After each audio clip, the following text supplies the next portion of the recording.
Абсолютно всички в Ямбол отишли на протест. Знаеш какво е станало след това? Какво е станало? Викнали си 3 таксита и се прибрали. Забавно, ама нормално да имате време за шегички. То на вас 8% от населението ви е безработно.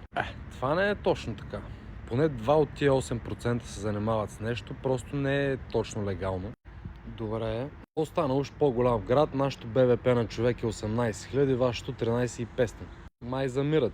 Ето половината от вашето БВП идва от дискотеката на кмета, където първо асфалтира пътя към нея, като стана кмет. Така е, направи си човек, ама покрай това направи доста други неща и дръпнахме на светлинни години пред вас. Вашия не е ли един футболяга, където почти фалира града?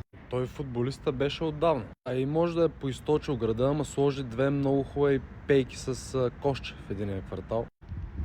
И какво, Миролю ще затваря производството, заминаха ви половината работни места в града.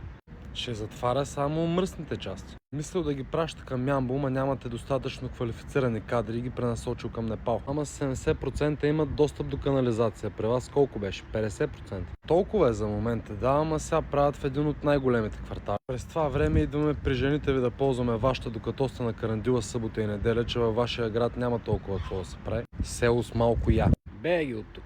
Най-европейската част на града ви е табелата към Ямбол. Схема G Балканс.